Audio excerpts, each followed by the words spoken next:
নমস্কাৰ বন্ধু বান্ধৱীসকল, আপোনালোকক মৌহনী আছামিজ ব্লগ চেনেলটোলৈ স্বাগতম জনাইছোঁ। আজি আমি এতিয়া অকণমান ওলাই আহিছোঁ।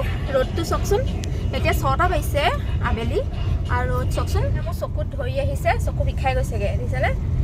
ইমান মানে ৰ'দ এতিয়া 6টা বজালৈকে। ওলাই পেলাই মন চনবোৰ বেয়া নালাগে, মানে ভালেই থাকিবলৈ জেগাকণ।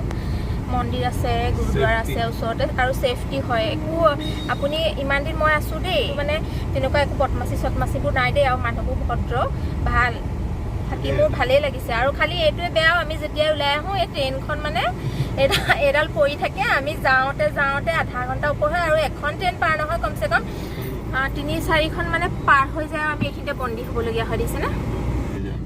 ইয়াত আহিছে নাই, কালি এজাক বৰষুণ দিছিলে নহয়, ইয়াত ৰাস্তাত পানী হ'ল মানে।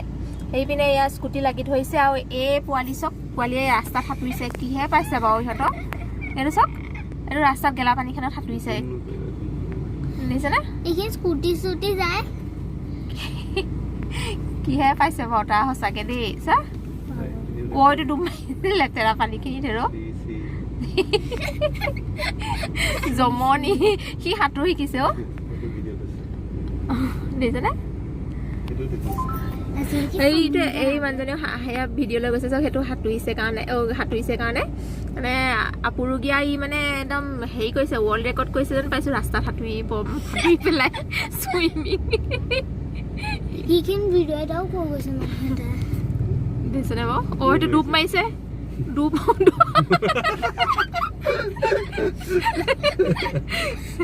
পুলিচে ইয়াক খেদাহি নাই নেব হে।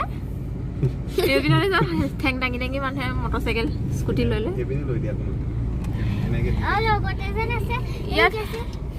কালি অকল এজাক বৰষুণ দিছিলে, গম পাইনে? ৰাতি অলপমান ডাঙৰ, বেছি ডাঙৰো নহয় ইমান। অসমত এখন বাইকত কেইজন মানুহ উঠিব? 2-3জন উঠিবলৈতো পুৰা লাজ কৰিব, কিন্তু ইয়াত চাওকচোন 1 2 3 4 5 অ' মাই গড, পৰিছে মোৰ গাড়ী আগতে পৰিছে মৰিবলৈ। এয়া চহৰত বানপানী দেখিছে। আমি সেই ট্ৰেইনৰ কাৰণে এইপিনেদি আহিলোঁ আৰু এইপিনে পুলত তলত পানী, দেখিছেনে? গাড়ীবোৰ ঘূৰি ঘূৰি গৈছে। যাবলৈ দিছে নি?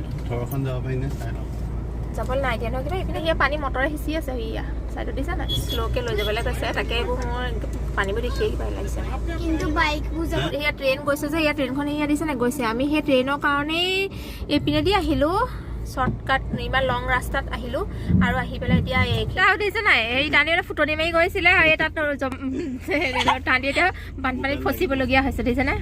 আজি আপোনালোকক যি আম্বালা চহৰৰ কৃত্ৰিম বানপানী দেখুৱালোঁ, অসমৰ বিভিন্ন চহৰত বিশেষকৈ গুৱাহাটীতো প্ৰায়ে কৃত্ৰিম বানপানী হয়। তেনেকৈ ভাৰতৰ বিভিন্ন চহৰত এনেকৈ কৃত্ৰিম বানপানীৰ সমস্যা হৈয়ে থাকে। কিন্তু চণ্ডীগড় নিচিনা হাই ক্লাছ চিটিবোৰ কি কৰে, প্ৰি প্লানিং কৰি বনায় আৰু তেনেকুৱা চিটিবোৰত বানপানী নহয়। ঠিক তেনেদৰে অন্য চিটিবোৰতো বিল্ডিং বা এপাৰ্টমেণ্ট বনোৱাৰ আগত প্ৰি প্লানিং কৰিব লাগে, যাতে নলা নৰ্দমা ব্লক হ'ব নালাগে আৰু চৰকাৰে পাৰ্মিশ্যনো দিব নালাগে, য'ত বিল্ডিং বনালে এনেকুৱা সমস্যাৰ সৃষ্টি হয়।